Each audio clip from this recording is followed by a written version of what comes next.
రవికుమార్ గారు కూడా just join అయ్యారు. రవికుమార్ గారు చెప్పండి, సినిమాకి సంబంధించి ఈ 41,000 మందికి మీ పార్టీ అసలు వాళ్ళని టచ్ చేస్తున్నారా? ఏదో లేదంటే ప్రచారానికి వాడుకోవటము, వాళ్ళ గ్లామర్నో లేదంటే వాళ్ళ ఇన్ఫ్లుయెన్స్నో తప్పితే వాళ్ళ జీవితాలను ఒక్కళ్ళన్నా స్పృశిస్తున్నారా అండి? నిత్యం వాళ్ళు సతమతం అవుతా ఒక రోజు ఇంటి నుంచి బయటకు వచ్చారంటే కనీసం ఆ రోజు వాళ్ళకి ఏమంటారు, ఒక లైవ్లీహుడ్ ఉపాధి ఉందో లేదో తెలియని పరిస్థితి. నేనేమంటున్నాను, ఇంతవరకు కూడా తెలంగాణ రాష్ట్రంలో బీజేపీకి అధికారం చేపట్టే అవకాశం రాలేదు, అవకాశం ఇవ్వలేదు. ఈసారి ఇప్పుడు నుంచి అన్నా జూబ్లీహిల్స్ నుంచి మొదలు పెట్టి జూబ్లీహిల్స్ లో మా పార్టీ ఎమ్మెల్యేని, మా పార్టీ అభ్యర్థిని ఎమ్మెల్యేగా గెలిపించుకొని అధికారం ఎందుకంటే కేంద్ర ప్రభుత్వం ఉంది.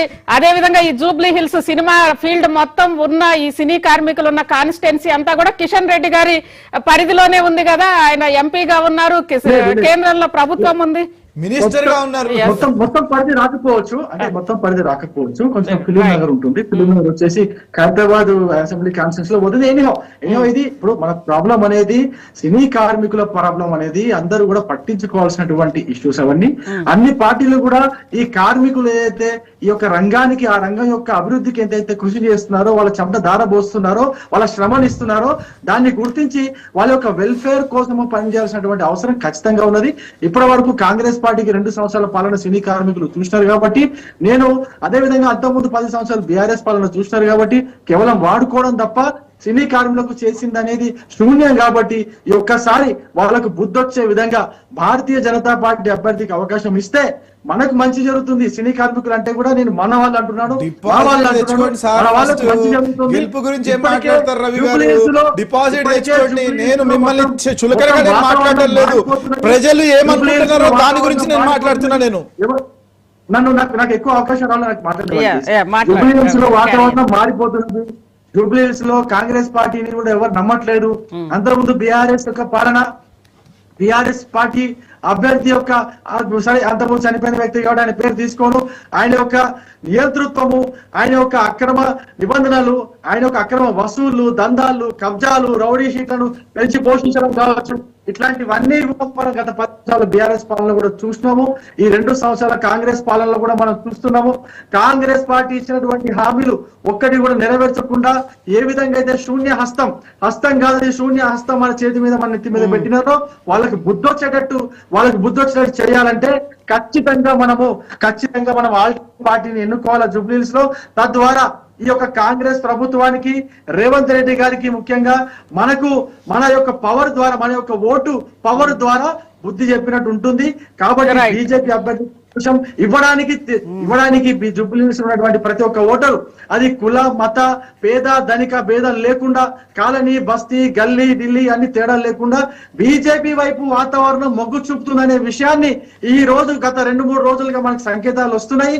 గత 2-3 రోజులుగా ఇక్కడ అంటే గెలుపు ఓటముల గురించి కాదండి రవికుమార్ గారు, ఇక్కడ సినీ కార్మికుల సమస్యలు అడ్రస్ చేస్తుంది ఎవరు? సినీ కార్మికుల యొక్క ఇష్యూ కావచ్చు, ఇంకెవరైనా కాదు, ముఖ్యంగా సినీ కార్మికులే చెప్తున్నాను. సినీ కార్మికులకు కూడా విజ్ఞప్తి చేస్తున్నాను, మీరు ఇన్ని సంవత్సరాలు వేరే పార్టీలకు అవకాశం ఇచ్చినారు, ఒక్కసారి బీజేపీ పార్టీకి అవకాశం ఇచ్చి చూడండి.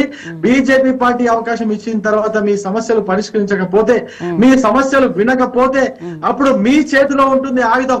మీరు ప్రచారం చేయొచ్చు, మీరు ప్రజల్ని ఇన్ఫ్లుయెన్స్ చేయొచ్చు, అంతేకాదు మీ యొక్క నటన ద్వారా, మీ యొక్క స్కిల్ ద్వారా బీజేపీ పార్టీని మీరు నిందించవచ్చు. ఇన్ని రకాలుగా అవకాశం. రవికుమార్ గారు చివరగా హేమా గారు, రవికుమార్ గారు, హేమా గారు ఒక్క సెకండ్ నుమాన్ గారు రేపు మార్నింగే మీరు వస్తే అక్కడ క్యాండిడేట్ దగ్గరికి నేను తీసుకెళ్తాను, మేము ఏమంటారు ఖచ్చితమైన హామీ ఇప్పిస్తామా అని చెప్పి చెప్తున్నారు. మీరు వెళ్ళడానికి సిద్ధమా? నేను ఒకటే చెప్తున్నానండి. నేను ఏం చెప్తున్నానంటే వాళ్ళు వెళ్ళడం ఏంటండి, వాళ్ళ దగ్గరికి మీరు రావాలి కదా. అవకాశం ఇవ్వండి అంటున్నారు. సెంట్రల్ నుంచి కిషన్ రెడ్డి గారే ఉన్నారు కదా. ఇదే రాజేంద్ర నగర్ కాన్స్టిట్యున్సీలో వచ్చేసి చాలా సమస్యలు ఉన్నాయి. చిత్రపురి కాలనీ కూడా రాజేంద్ర నగర్ లోనే ఉంది. సో మీరు ఉండే మణికొండలో ఉంటారు తను వచ్చేసి, మరి ఈ చిత్రపురి కాలనీ సమస్యల మీద తనకు తెలియట్లేదా? పెద్ద అంటే మీకు సెంట్రల్ ప్రభుత్వం ఉన్నారు, మీరు ఒకవేళ స్టేట్ ప్రభుత్వం చేయకపోతే సెంట్రల్ ప్రభుత్వం అడగాలి కదా. మరి ఇది ఎందుకు అడగట్లేదు? మీరు ఎవరు కానీ, అది బీజేపీ ప్రభుత్వం కానీ, గత ప్రభుత్వం కానీ, ఇప్పుడు మీరు సిద్ధమా? వాళ్ళు హామీ ఇప్పిస్తామంటున్నారు, మీరు వెళ్ళడానికి సిద్ధమా హేమా గారు?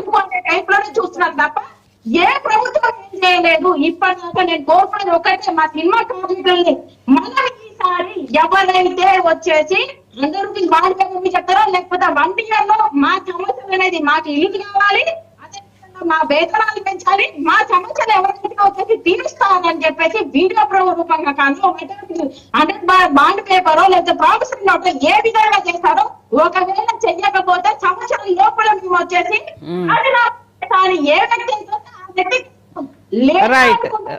చేయాలి అని చెప్పేసి మా సినిమా కార్మికులు ఖచ్చితంగా నేను కోరుతున్నాను. అదే చేస్తామని చెప్పేసి మేము ఖచ్చితంగా అంటే నేను యాక్టర్ గా ప్రొడ్యూసర్ గా కానీ నేను అదే చెప్తున్నాను. బీజేపీ ప్రభుత్వం వెంటనే కలిసి రాని చెప్పేసి అంటారు, లేకపోతే సీఎం ని కలిసిన తర్వాత కూడా ఏం కాలేదు అని చెప్పి చెప్తుంటే ఒక వారానికి సమస్యల మీద మేము పోరాడుతూనే ఉన్నాయి. రైట్ హేమ గారు, థ్యాంక్ యూ హేమ గారు. అదేవిధంగా మల్లా యాదవ్ గారు, రవికుమార్ గారు, నుమాన్ గారు మహా డిబేట్ లో పాల్గొన్నందుకు.